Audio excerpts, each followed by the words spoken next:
Happy Sunday, everyone. It come to my attention. I brought it to my own attention. Actually, nobody said anything about it. But as I read and reread and try and keep track of which stories I've told so that I don't tell the same ones twice, because I don't know, we're like, it's like day 27 of us being together here for these sessions, which is a phenomenal commitment for all of us, and I'm really touched that people still show up for these. But what I brought to my own attention was that I feel like a lot of these fables that I've been reading lately talk about our neighbors, our neighbors, feeling some kind of way about a neighbor. In this case, when I read these, please realize, first of all, these were written more than 20 years ago in New Jersey. A totally different set of neighbors. Second of all, neighbors is a term that I personally use to mean more than just the people who live next door. There are, we're in the Virginia neighborhood. We're in the COVID-19 neighborhood. We're in the lockdown neighborhood. So our neighbors have expanded. Hey, Jonathan. So that's one thing. Another thing is that, I've written about some grudgy things and how we deal with it, because my mother sparked a lot of these grudge fables, believe it or not. She had a best friend named Joyce who lived in New York City, and she and I used to call her my Aunt Joyce, but we weren't related. They were just best friends forever, like from college to forever. And they got into an argument over something that neither of them could ever remember, and they didn't speak for like 15 years. And so some of these fables I wrote with that in mind, and that kind of anger that we let get in our own way, that breaks us, and then we forget to put ourselves back together. So the first one's called Fight or Flight. Two little birds sat in their nest in the branches of a tree. Though they were neighbors, they seldom spoke. They kept to themselves and their own business. Kiri was a sparrow, as was his neighbor Sasa. One day the wind blew a large and lovely piece of fluff down past their tree and onto the ground beneath. It was the kind of fluff that most birds coveted for lining their nests. It was bright and shiny, yet soft and thick, but light enough to wing to the top of the tallest tree. It was rare that such fluff as this would blow their way, and both birds dove from their nests to snatch it up. They hit the ground at the very same moment and began to peck and claw and tug. "Mine," piped Kiri. "I saw it first." Puffing and struggling, Sasa was not going to give up his prize. "Liar! It's mine! You go away!" In their struggles, the fluff was torn and shredded beyond all hope of repair. It became a pile of threads, dirty, matted, and worthless. The two birds flew back to their nests and glared at each other. Each thought that it was the other's fault, that their prize had been lost. And for days, they refused to speak to each other. Their anger turned to hate. If Kiri was flying to the tree, Sasa would turn his back. He refused to so much as look upon his neighbor. Seeing Sasa turn away, Kiri felt his hate grow like a dark, choking cloud. His heart hammered in his chest, and his vision blurred with anger from the hurt. When other birds came to the tree, they found they were forced to choose between Sasa and Kiri. To speak to one would mean an angry look or cold words from the other. Some did choose sides, but most chose to just stay away from the tree and avoid the choice and the conflict. The place became bitter and lonely. And it came to pass that Kiri was sitting on his nest when he heard the scritch, scritch, scratch of claws on the bark of the tree. It was a cat making its way up towards Sasa. Forgetting their feud, Kiri piped out a warning call, but Sasa was unmoved. How stupid, thought Sasa. He's only just trying to annoy me. Well, two can play at this game. And Sasa began to sing just as loud as he could. Kiri, realizing that Sasa was trying to ignore his call, began to shout, "Cat! Sasa, listen, a cat is coming. Fly away now." In his anger, Sasa turned to face his neighbor and sang even louder out of spite. The cat could not believe its good fortune. One of these stupid birds was singing so loudly that his approach could not be heard over the noise, and so he pounced. One moment, Sasa was singing his spiteful tune, and the next, he was in the jaws of the cat. He felt his right wing snap. Kiri did not hesitate. He flew at that cat and he pierced its fur with his tiny sharp beak. The cat dropped Sasa and wheeled around in pain. He took a swipe at Kiri and landed a crushing blow to his left wing. Now both little birds lay together in a heap at the base of the tree while the cat tried to make its way down to eat them. Fortunately, cats make a habit of climbing higher than is comfortable and often have difficulty making a hasty descent. Such was the case with this cat. Sasa recovered first and knew he had to act quickly if they were to survive. He slipped his broken right wing under Kiri's damaged left wing. "I'm so sorry.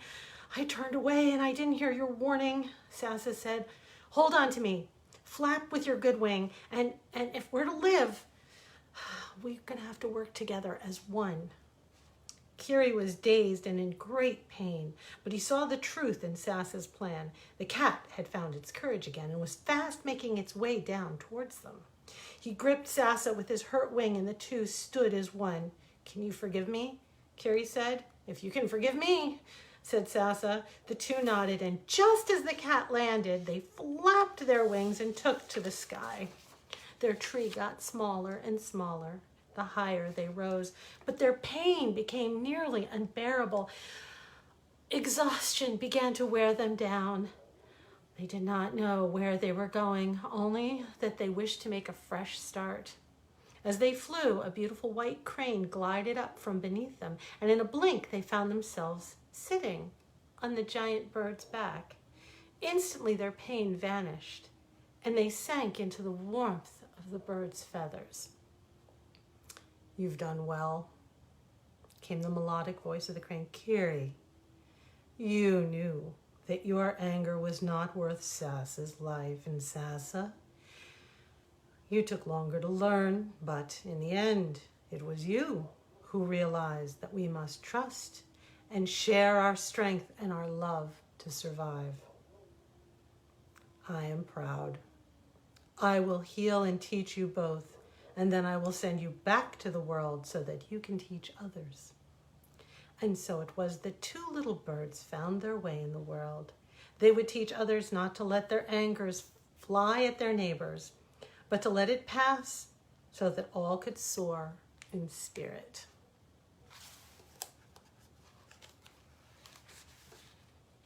Anybody like sea glass?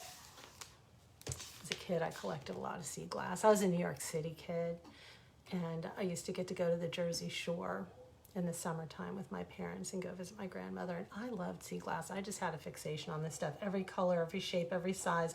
Other people were out there collecting shells and all kinds of things, mermaid purses, whatever, looking for buried treasure, but this girl was looking for sea glass, and so this story comes out of that, and it's called Grains of Truth.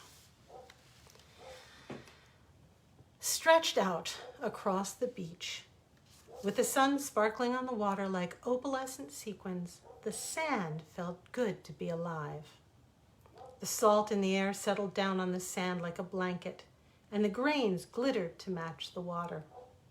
While each grain was unique in all the world and had its own thoughts, hopes, and dreams, it still felt a connection to all of the others that blanketed the earth.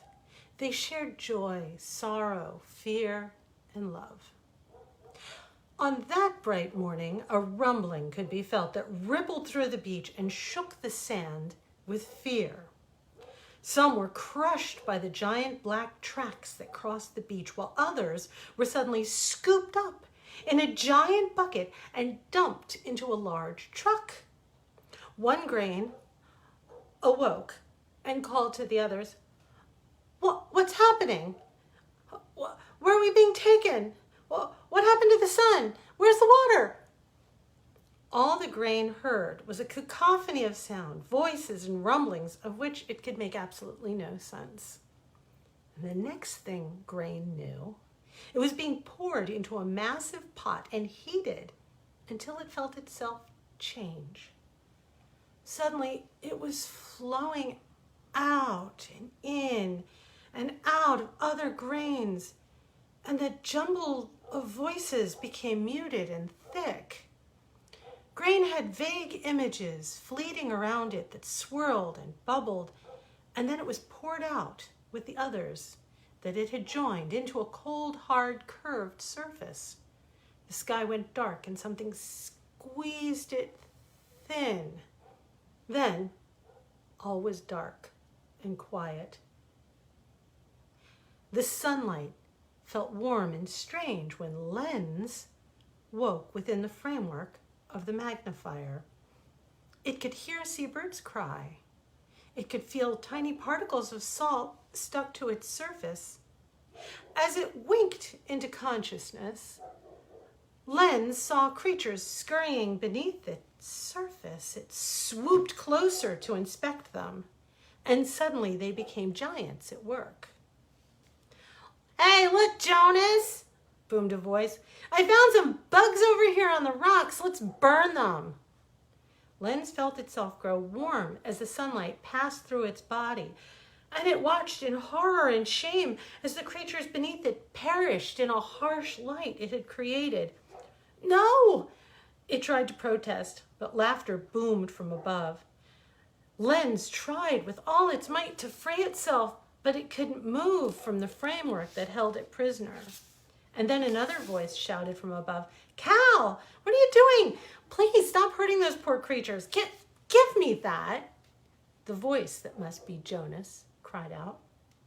Lens was caught in a violent struggle that ended with it being flung far across the jetty, where it landed with a shattering blow. Now, for the first time in its existence, Lens felt angry. It felt jagged and sharp. Looking up, it saw what must have been the faces that belonged to the voices of Cal and Jonas. Lens was now Shard. It could not focus on the faces that came to it in a split kaleidoscope of images. Shard did not know which face belonged to which voice, and it didn't care. When Shard felt itself being gathered up, it twisted and slashed at the hand that held it, and suddenly all was red, and there was a howl of pain, and then Shard was falling down into the darkness that became wetness. Shard tumbled and rolled in the ebb and flow of the ocean that surrounded it. Broken and lost was all that it could think. It fought the rolling. It struggled to break the hold of the ocean and to sink. It wanted to be buried in the sand again. Lost. It wanted to die. Once it was seated down in the shallow part of the sand, it felt a rubbing. Coarseness surrounded it and gave it great pain, both in body and in mind. Millions of rough voices scraped at it, saying, "You could have been great. You could have been part of a lighthouse that shone and guided sailors to safety. You could have been a grain that made a pearl, but instead you're nothing." Shard felt itself being shaped by those voices. It felt smaller. Anger was gone.